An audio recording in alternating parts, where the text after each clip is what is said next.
life, liberty, and the pursuit of happiness.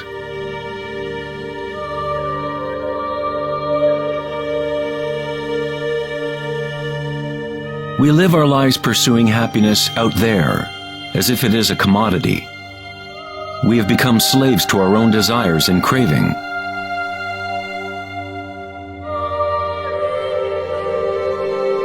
Happiness is not something that can be pursued or purchased like a cheap suit. This is Maya, illusion, the endless play of form. In the Buddhist tradition, samsara, or the endless cycle of suffering, is perpetuated by the craving of pleasure and aversion to pain. Freud referred to this as the pleasure principle. Everything we do is an attempt to create pleasure, to gain something that we want, or to push away something undesirable that we don't want. Even a simple organism like the paramecium does this. It is called response to stimulus. Unlike a paramecium, humans have more choice. We are free to think, and that is the heart of the problem. It is the thinking about what we want that has gotten out of control.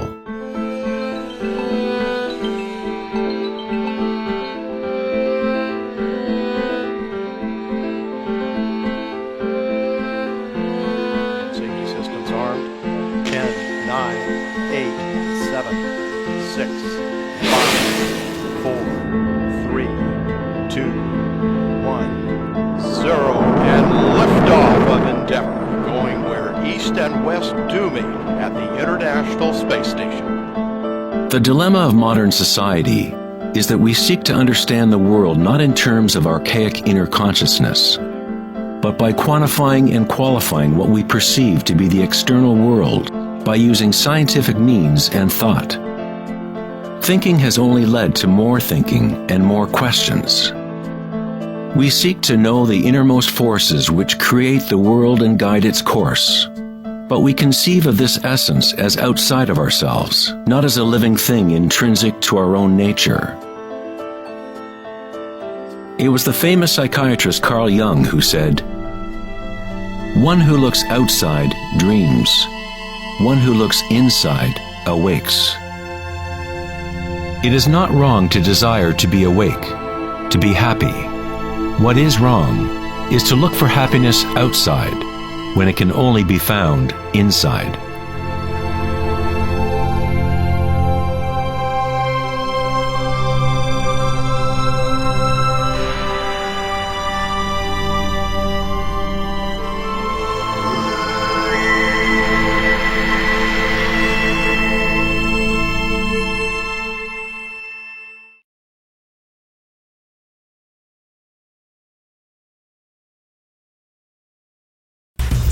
On August 4th, 2010, at the Techonomy Conference in Lake Tahoe, California, Eric Schmidt, CEO of Google, mentioned an astounding statistic.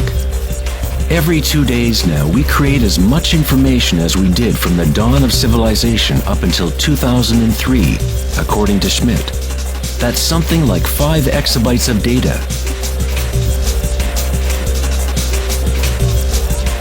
Never in human history has there been so much thinking, and never has there been so much turmoil on the planet. Could it be that every time we think of a solution to one problem, we create 2 more problems? What good is all this thinking if it doesn't lead to greater happiness? Are we happier, more equanimous, more joyful as a result of all this thinking? Or does it isolate us, disconnect us from a deeper and more meaningful experience of life?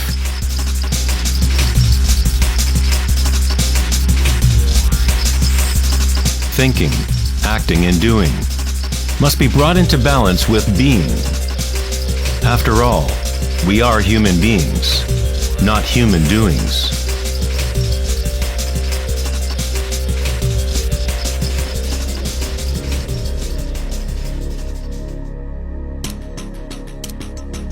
We want change, and we want stability at the same time.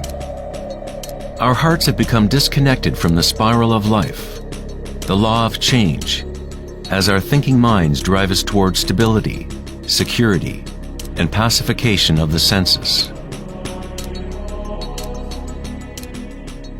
With a morbid fascination, we watch killings, tsunamis, earthquakes, and wars. We constantly try to occupy our mind, fill it with information. TV shows streaming from every conceivable device, games and puzzles, text messaging, and every possible trivial thing. We let ourselves become mesmerized with the endless stream of new images, new information, new ways to tantalize and pacify the senses. At times of quiet inner reflection, our hearts may tell us that there is more to life than our present reality, that we live in a world of hungry ghosts, endlessly craving, and never satisfied.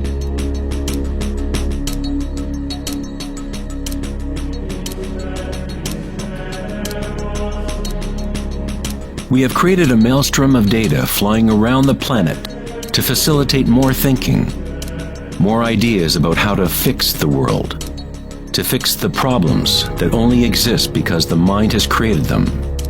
Thinking has created the whole big mess that we are in right now. We wage wars against diseases, enemies, and problems. The paradox is that whatever you resist persists. The more you resist something, the stronger it gets. Like exercising a muscle, you are actually strengthening the very thing you want to rid yourself of. So then, what is the alternative to thinking? What other mechanism can humans use to exist on this planet?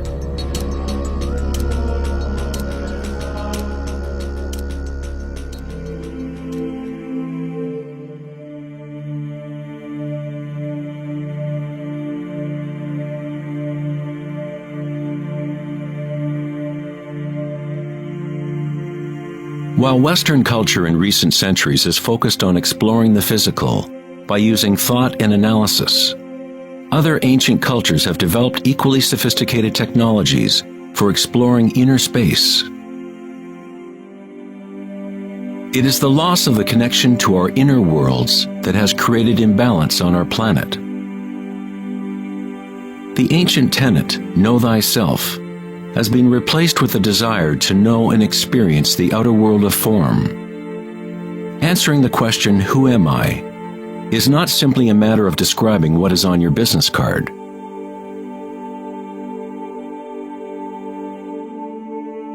In Buddhism, you are not the content of your consciousness. You are not merely a collection of thoughts or ideas, because behind the thoughts is the one who is witnessing the thoughts.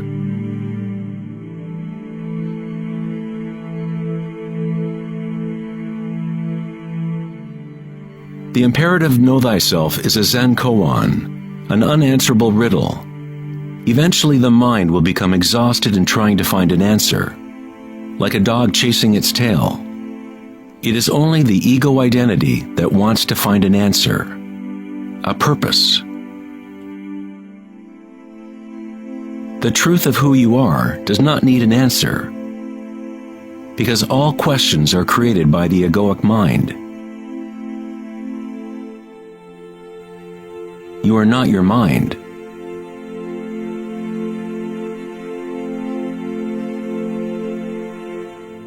The truth lies not in more answers, but in less questions. As Joseph Campbell said, I don't believe people are looking for the meaning of life as much as they are looking for the experience of being alive.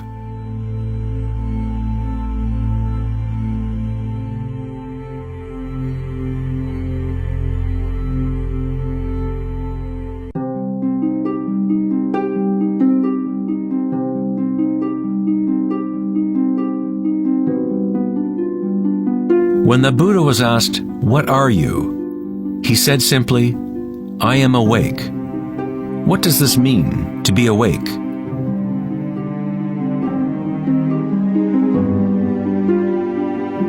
The Buddha does not say exactly, because the flowering of each individual life is different. But he does say one thing. It is the end of suffering. Every major religious tradition has a name for the state of being awake: heaven, nirvana, or moksha. A quiet mind is all you need to realize the nature of the stream. All else will happen once your mind is quiet. In that stillness, inner energies wake up and work without effort on your part. As the Taoists say, Qi follows consciousness. By being still, one begins to hear the wisdom of the plants and animals, the quiet whispers in dreams, and one learns the subtle mechanism by which those dreams come into material form. In the Tao Te Ching, this kind of living is called Wei Wu Wei. Doing, not doing. The Buddha spoke of the middle way as the path that leads to enlightenment. Aristotle described the golden mean, the middle between two extremes, as the path of beauty. Not too much effort, but not too little either. Yin and yang in perfect balance.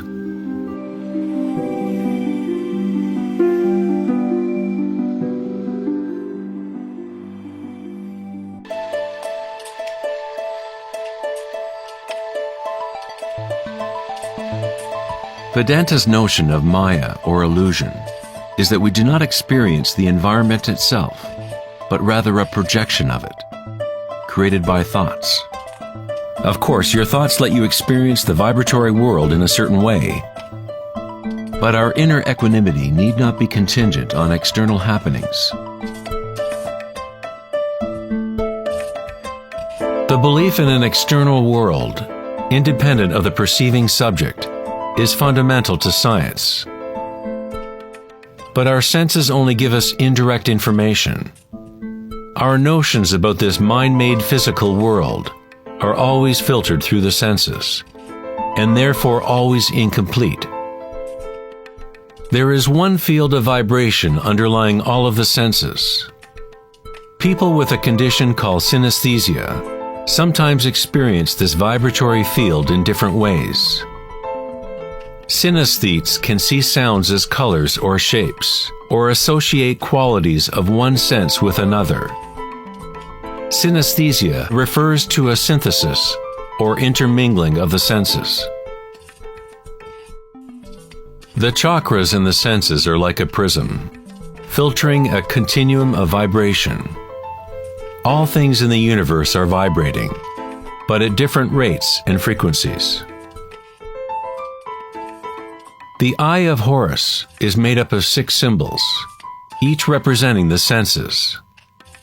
Like the ancient Vedic system, thought is considered to be a sense.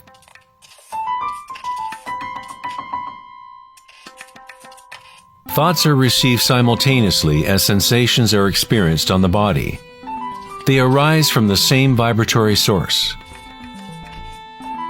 Thinking is simply a tool, one of 6 senses.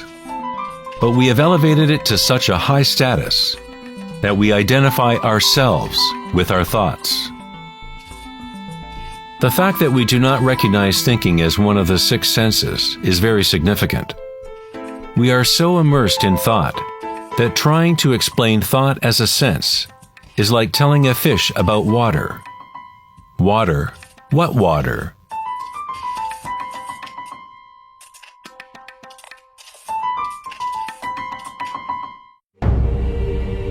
In the Upanishads, it is said, "Not that which the eye can see, but that whereby the eye can see. Know that to be Brahman, the eternal, and not what people here adore. Not that which the ear can hear, but that whereby the ear can hear. Know that to be Brahman, the eternal, and not what people here adore. Not that which speech can illuminate, but that by which speech can be illuminated. Know that to be Brahman, the eternal, and not what people here adore.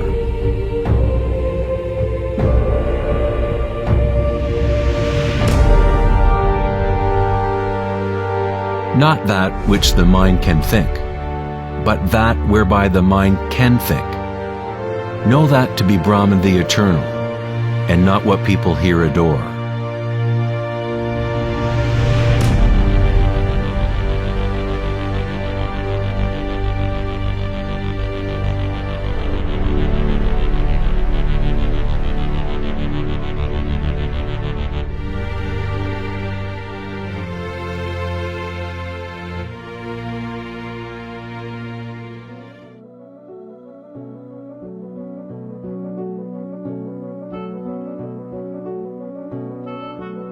In the last decade, great advances have taken place in the area of brain research. Scientists have discovered neuroplasticity, a term which conveys the idea that the physical wiring of the brain changes according to the thoughts moving through it. As Canadian psychologist Donald Hebb put it, neurons that fire together, wire together.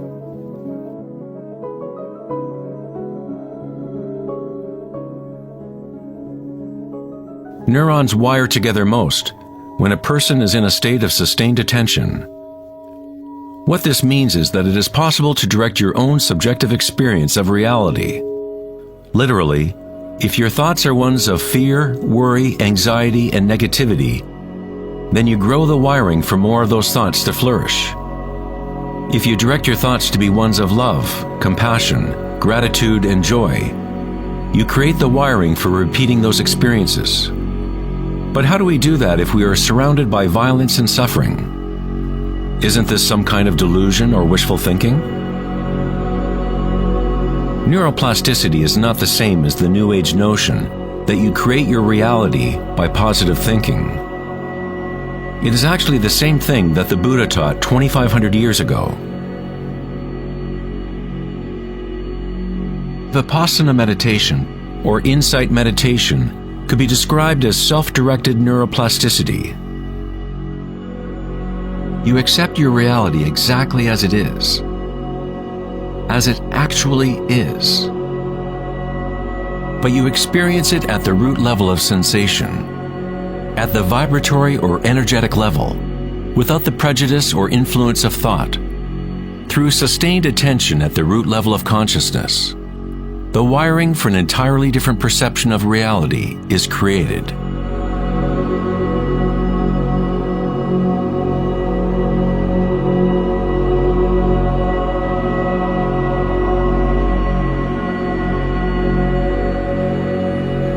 We have got it backwards most of the time. We constantly let ideas about the outer world shape our neural networks. But our inner equanimity need not be contingent on external happenings. Circumstances don't matter. Only my state of consciousness matters. Meditation in Sanskrit means to be free of measurement, free of all comparison, to be free of all becoming. You are not trying to become something else. You are okay with what is. The way to rise above the suffering of the physical realm is to totally embrace it, to say yes to it, so it becomes something within you, rather than you being something within it.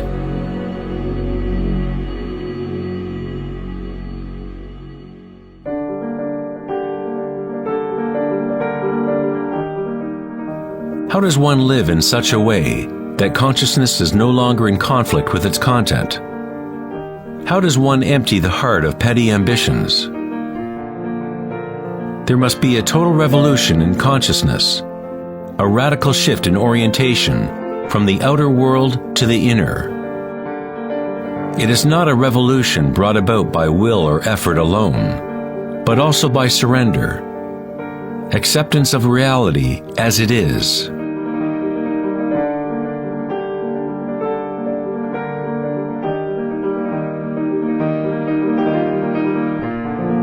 The image of Christ's open heart powerfully conveys the idea that one must open to all pain. One must accept all if one is to remain open to the evolutionary source. This doesn't mean you become a masochist. You don't look for pain. But when pain comes, which it inevitably does, you simply accept reality as it is, instead of craving some other reality. The Hawaiians have long believed that it is through the heart that we learn truth. The heart has its own intelligence, as distinctly as the brain does.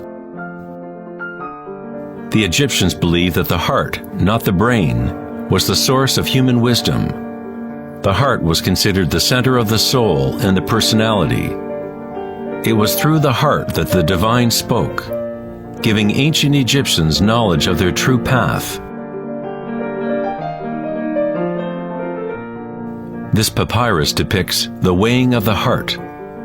It was considered a good thing to go into the afterlife with a light heart. It meant that you had lived well.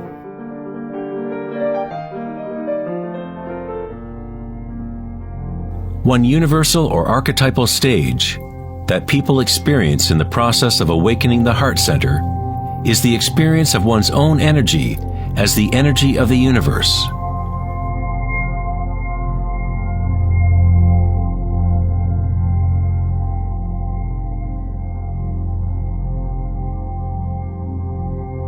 When you allow yourself to feel this love, to be this love, when you connect your inner world with the outer world, then all is one. How does one experience the music of the spheres? How does a heart open?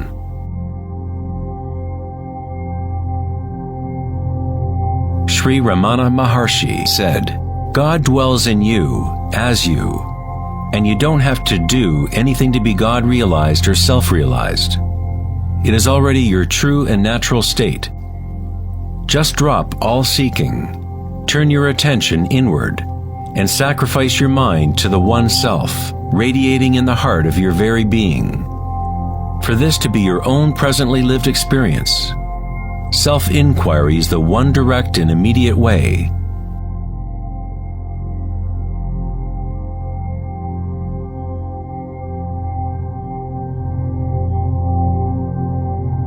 When you meditate and observe sensations within, your inner aliveness, you are actually observing change.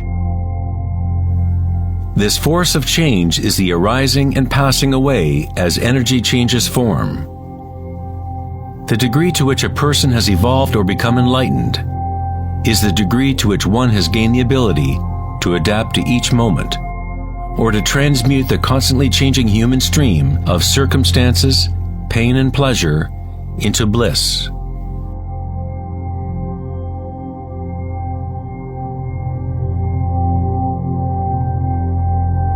Leo Tolstoy, author of War and Peace, said, "Everyone thinks of changing the world, but no one thinks of changing him or herself."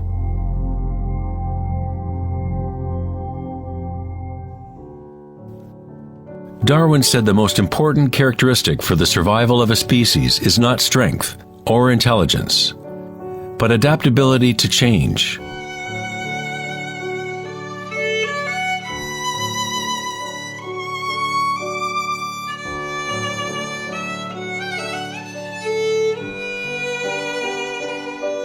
One must become adept at adapting.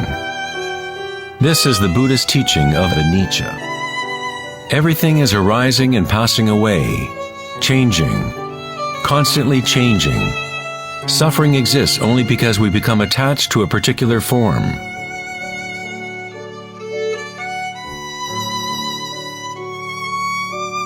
When you connect to the witnessing part of yourself with the understanding of anicca, bliss arises in the heart.